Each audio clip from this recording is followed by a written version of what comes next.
Bismillahirrahmanirrahim. Alhamdulillahi alamin. Wassalatu wassalamu ala asyrafil anbiya'i wal mursalin sayyidina wa maulana Muhammadin wa ala alihi wa sahbihi ajma'in. Qala al-mu'allif rahimahullah ta'ala wa ala man naf'an bi 'ulumihi fi darain amin.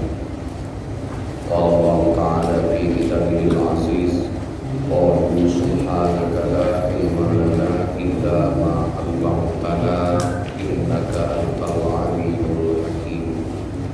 Allahumma iftah 'alaina hikmataka wa ansur 'alaina rahmataka ya dzal jalali wal ikram. Bismillah wa subhanallah walhamdulillah wa la ilaha illallah wallahu akbar wa la haula wa la quwwata illa billahil aliyyil azim. Adada kulli harfin kutiba wa yuktabu abadal ajilin wa dahawal kafirin. Rabbi shrah li sadri wa yassir li amri wahlul 'uqdatam min lisani yafqahu qawli. Alhamdulillah, bersyukur kehadirat Allah Subhanahu wa taala. Pada pagi hari ini kembali kita ditakdirkan Allah berhadir di majelis zikir, majelis ilmu pengetahuan.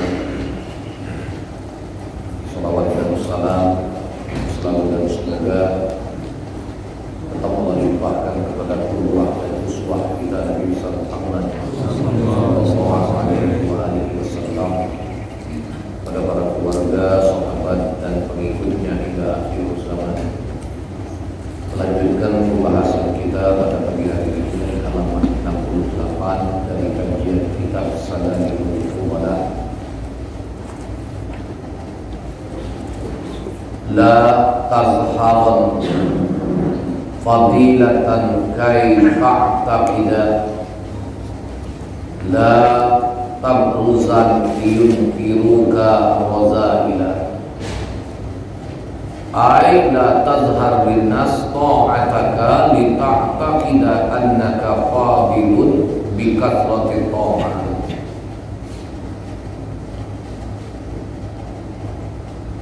Jangan engkau tampakkan keutamaan agar engkau diyakini. Jangan engkau munculkan hal-hal hina, kemaksiatan agar mereka mengingkari. Maksudnya adalah jangan engkau tampakkan kepada manusia ketaatanmu untuk tujuan engkau meyakinkan mereka bahwa engkau adalah orang yang memiliki keutamaan sebab banyak melakukan ketaatan. Wong yang banyak melakukan perbuatan taat, wong yang banyak melakukan ibadah, banyak melakukan amal soleh, itu adalah orang pilihan Allah. Kita ditakdir ke Allah dapat berbuat baik, berarti termasuk orang yang dipilih oleh Allah Subhanahu wa taala di antara sekian banyak makhluknya untuk berbuat taat.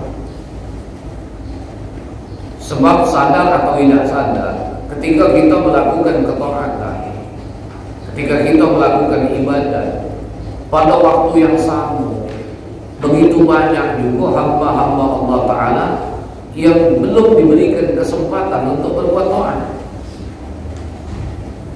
Tidak usah jauh-jauh, pagi hari ini Allah Ta'ala takdirkan kita hadir di masjid. Allah Ta'ala dudukkan kita dalam majelis zikir, majelis ilmu. Sementara pada waktu yang sama, berapa banyak manusia yang tidak berkesempatan hadir duduk di majelis seperti ini. Bahkan dari sejak tengah malam mereka sudah sibuk dengan aktivitas jual beli di pasar. Mereka jangan-jangan waktu subuh tidak berkesempatan untuk melaksanakan sholat subuh karena sibuknya aktivitas mereka mencari rezeki, mencari penghidupan. Nah, apakah ini bukan berarti kita termasuk wong yang dipilih oleh Allah untuk berbuat ketaatan? Terima kasih, bersyukur, Allah dudukkan kita di majelis ini, berarti kita termasuk orang yang dipilih oleh Allah. Karena begitu banyak orang-orang yang tidak dipilih oleh Allah untuk hadir di majelis yang baik. Kita baca berbuat taat, kita baca beramal soleh. Jangan ditunjuk ke, berarti kita termasuk orang yang dapat kemuliaan. Begitu juga orang-orang yang makomnya jauh di atas kita. Mereka orang-orang yang soleh, mereka para aulia, waliun, mereka orang-orang yang Allah pilih sebagai kekasih oleh Allah. Mereka tidak mau menunjukkan kemuliaan, kelebihan yang Allah berikan untuk mereka.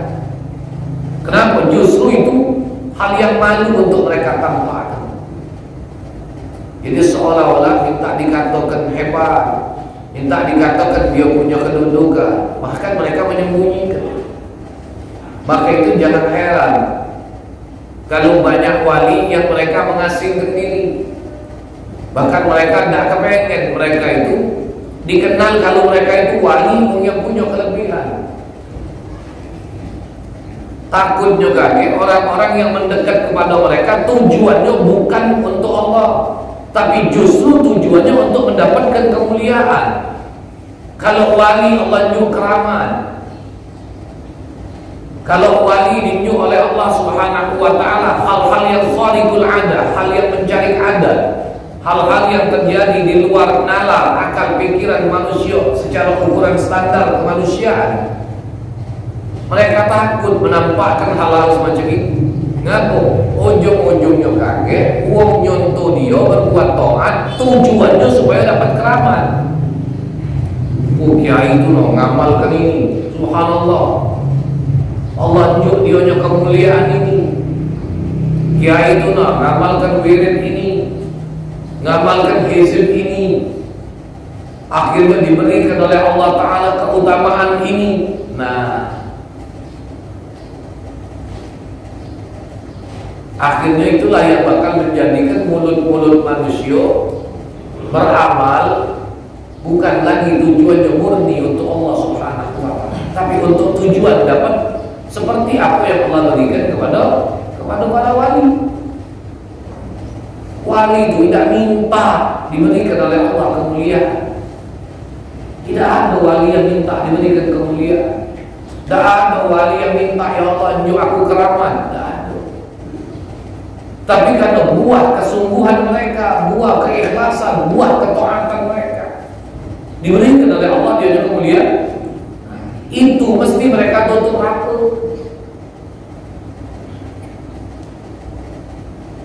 Kadang-kadang mereka itu diberi oleh Allah Ta'ala semacam bocoran. Tahu bocoran? Seolah mereka itu tahu apa yang bakal terjadi. Walaupun saat mereka sampaikan bahasanya bahasa kias, tidak boleh mereka langsung nyampaikan dengan bahasa yang nyata. Kenapa? Kalau dia sampaikan dengan bahasa yang nyata, itu sama dengan mereka membocorkan rahasia ketuhanan. Ifsya'us sirri kufrun, membukakan rahasia ketuhanan itu hukumnya bisa mengkafirkan. Dari mana mereka tahu, Ustaz? Anda tidak usah bertanya dari mana mereka tahu. Orang yang mencintai dan dicintai, kadang-kadang mereka punya bahasa isyarat. Begitu juga Allah dengan para walinya, orang-orang yang mendapatkan kemuliaan. Mungkin Allah berikan ilham, mungkin Allah tampakkan lewat mimpi, ditunjukkan oleh Allah Subhanahu wa taala. Mereka orang-orang yang memandang dengan nur. Maka itu dikatakan ittaqu firasyatal mu'min fa innahu yanzuru bi nurillahi ta'ala. Takuti oleh kalian firasat orang mukmin. Siapa? Ayin wali. Orang mukmin yang dimaksud di sini adalah wali, orang-orang yang Allah berikan kemuliaan. Takuti oleh kamu firasat mereka. Kenapa? Fa innahu yanzuru bi nurillah. Sebab mereka itu memandang dengan nur yang datang dari Allah Subhanahu wa taala. Kalau kita pandang cuma sebatas dengan mata, tapi mereka memandang dengan nur. Nah, mereka tidak mau menunjukkan kelebihan kelebihan mereka, minta supaya diyakini kalau memang dia itu wali. Tidak ada. Wali itu kalau pun tampak kewaliannya Allah yang nampakkan, bukan mereka minta.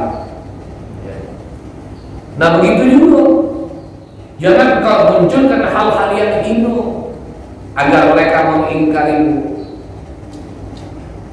menampakkan diri terlalu hina dengan pakaian yang tidak layak. Ngapa? Supaya diingkari. Jangan dulu. Jadi jangan berjalanlah dengan kondisi seadanya. Sebab hadirin sekalian, pada ujung dari kedua sisi itu hal yang tidak bagus, kata Imam Al-Ghazali. Jadi manusia kelewat mulia tidak bagus, jadi mulia kelewat terhina juga tidak bagus. Inilah yang dimaksud ujung kedua sisi. Ketinggian hina, kemuliaan tidak bagus. Kenapa? Karena fitnahnya bakal lebih besar. Terlalu rendah pada ujung kehinaan juga tidak bagus. Sebab kita bakal jadi cemoohan. Ini maksud kalimat tadi.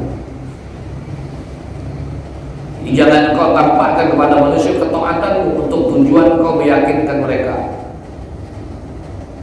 bahwa engkau adalah orang yang memiliki keutamaan sebab banyak melakukan ketaatan. Makanya para ulama, para wali itu kadang-kadang dia jadi tempat tumpuan umat. Berapa banyak umat yang datang, sampai ada di antara mereka berpikir, kiai ini kapan sholat? Nerima tamu sekian banyak. Kadang-kadang umat itu berpikir, kiai ini kapan ibadat? Kiai tidak mesti nak ngomong, aku salat dulu ya? Tidak. Kenapa? Karena mereka tidak mau menunjukkan ketaatan. Dan banyak ini, banyak. Sampai kadang-kadang umatnya nanya, kapan semayangnya, kapan ibadah? Dia ibadah, tidak perlu melapor dengan gitu. Barangkali dia masuk ke dalam biliknya sebentar, sepintas lalu, itu ibadah dia. Tapi di saat dia dalam kesendirian, tamu lagi dakati, di situ dia justru memfokuskan dirinya dengan urusan ibadah. Dia tidak harus melapor dengan gitu, aku nak ibadah dulu. Ada sikap ulama yang dia jadi tumpuan, jadi rujukan tempat orang-orang minta nasihat. Banyak yang datang silih berganti nak bersilaturahmi dengan beliau, macam-macam yang datang keluhan umat yang dikeluhkan kepada beliau. Tapi ada sikok yang datang duduk memperhatikan dia. Kiai ini perasaan aku tidak sholat-sholat nih, sebab sebanyak orang datang diterima. Waktu sholat pecah tidak sholat. Akhirnya dia berani diri. Kiai ini sebanyak orang datang dia terima kan. Kiai laga ini kan. Aku nyingok dari tadi. Kiai ini kapan sholatnya? Aku kata si kiai, ente nak nyingok anak sholat? Ente nak nyingok anak sholat? Oke. Tapi tolong tunggu, sebelum anda selesai sholat, ente jangan pergi kemana-mana. Iya. Diajaknya masuk. Diajaknya masuk. Mau yang sunat dia 50 rakaat. Lagi omongnya sebelum aku selesai ente tidak boleh pergi. 2 rakaat salam, tegak lagi si kiai. 2 rakaat salam, tegak lagi. 2 rakaat salam, tegak lagi. Walhasil sampai 25 kali salam. Kesel akhirnya jamaah yang nanya tadi. Ay, nyeselian aku.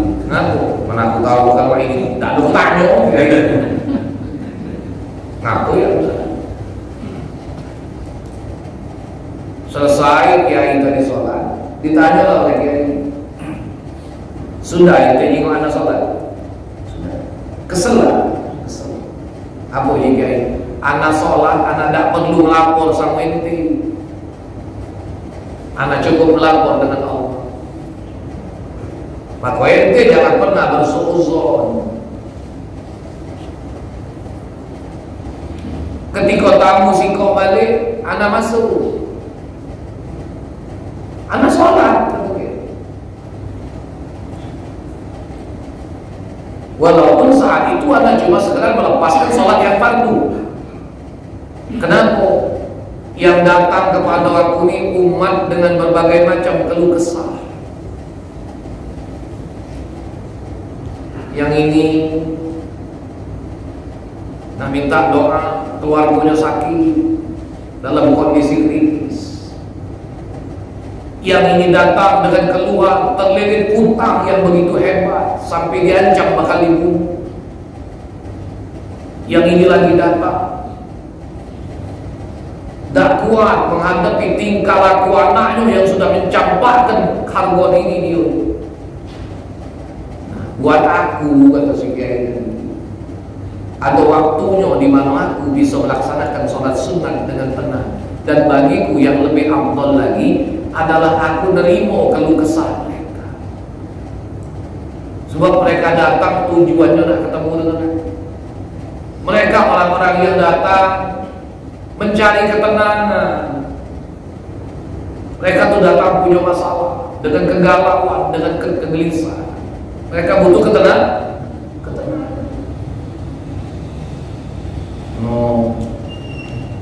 Ternyata inilah yang dimaksud oleh Rasulullah, khairun nas anfa'uhum linnas.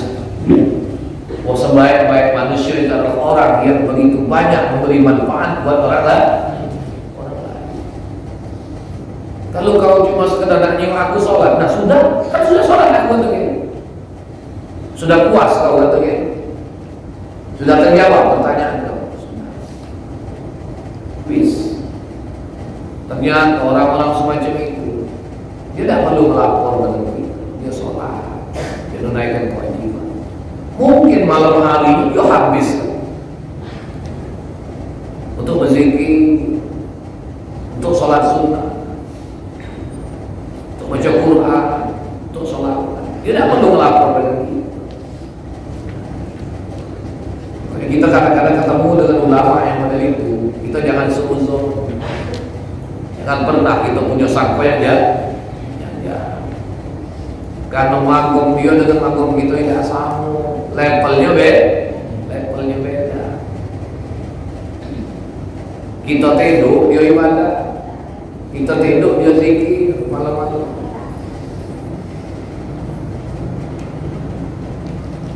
Jadi mereka tidak nampak kan, tapi kalau justru dia tampak kan, tunggu aku nak sholat dulu, tertunggulah tamu tadi. Ada yang datang, kalau banyak ada botol nak minta jampi ke, ngaku dulunya lagi kritis di rumah sakit.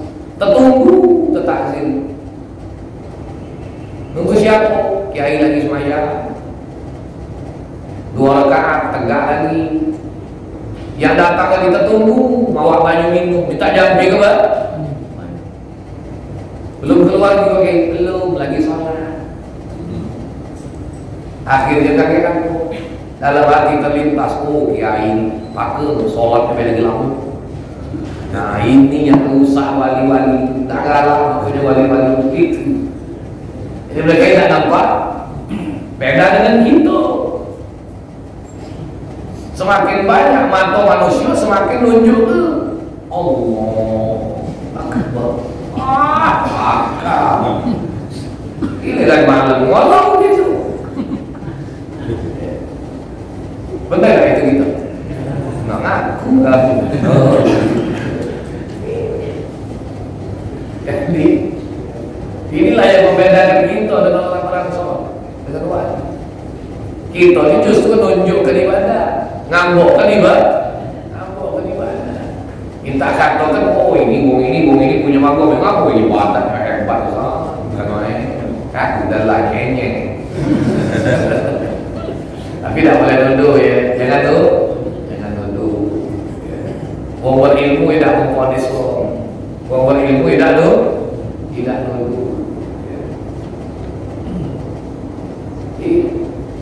Jangan kita menuduh. Kita takut, kaget terjatuh tuduhan itu